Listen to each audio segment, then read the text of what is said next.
Hello बच्चों, तो आज हम लोग देखने वाले हैं प्रश्नावली 1.5 का क्वेश्चन नंबर 3। बोला है आपको याद होगा कि पाई को एक वृत्त की परिधि मान लीजिए सी, ठीक है, और इसके व्यास मान लीजिए डी के अनुपात से परिभाषित किया जाता है, अर्थात pi equal to C by D है।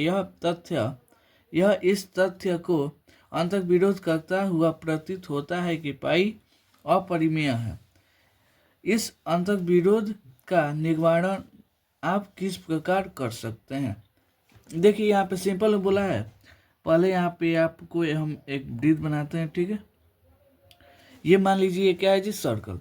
यहाँ पे इस सेंटर से एक लाइन गुजरता है, क्या जी, यहाँ पे इसको हम क्या बोल देते हैं, डी। डी यानी व्यास इसको बोलते हैं। और यहाँ पे यहाँ से मान लीजिए कोई व्यक्ति चलना शुरू किया, यहाँ से फिर घूमते घूमते उसी बिंदु पे चला है, तो उसको क्या बोलते हैं जी, परिधि। क्या बोलते हैं, परिधि। परिधि को किससे सूचित करते हैं जी, सी से, ठीक है।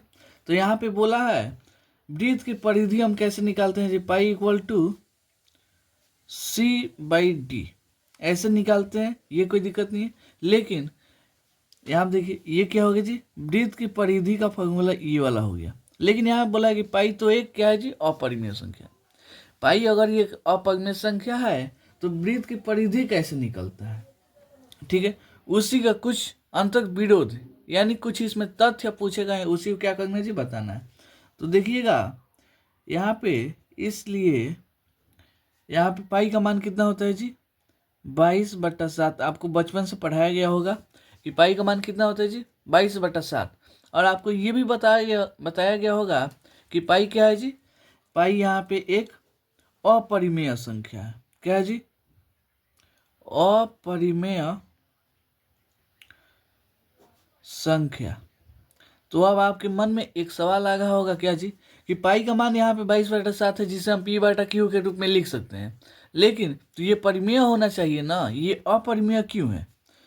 तो आखिर आपके मन में ये सवाल बन रहा होगा कि नहीं। देखिए यहाँ पे अगर 22/7 को भाग दीजिएगा तो यहाँ पे 3.1432 ऐसे ही आगे बढ़ता चला जाएगा, ये कबो कटेगा ही नहीं।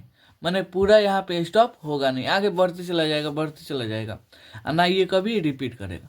इसलिए हम क्या बोलते हैं जी, कि पाई क्या है जी, एक अपरिमेय संख्या है।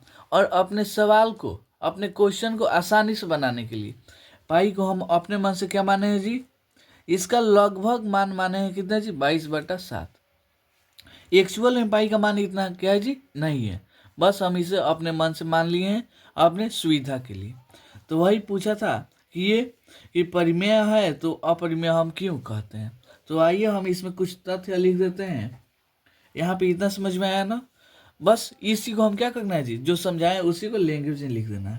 तो लिखिएगा, इसका कोई अंतर्विरोध क्या है जी, नहीं है। इसका कोई अंतर्विरोध क्या है जी, नहीं है, नहीं है। क्योंकि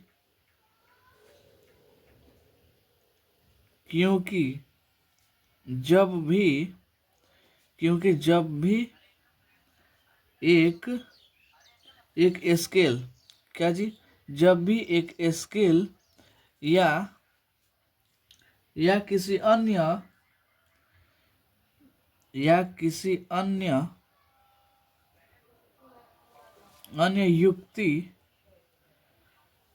युक्ति से लंबाई मापते हैं, क्या करते हैं जी, लंबाई मापते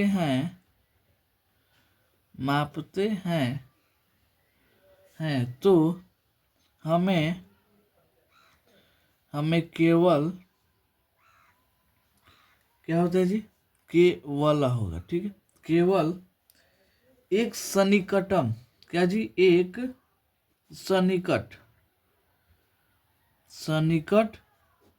परिमेय मान प्राप्त होता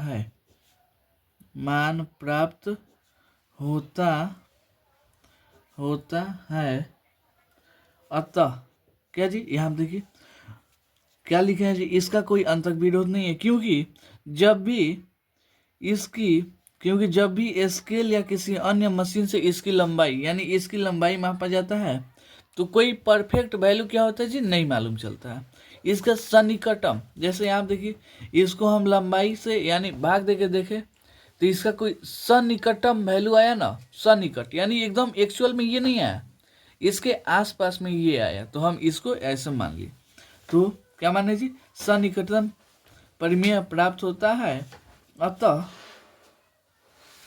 अतः क्या होगा जी, अतः यह अनुमान नहीं लगा सकते, अतः यह अनुमान नहीं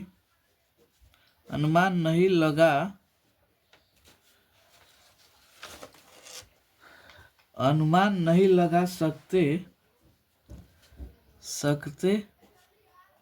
हैं कि सी या डी क्या है जी, अपरिमेय है।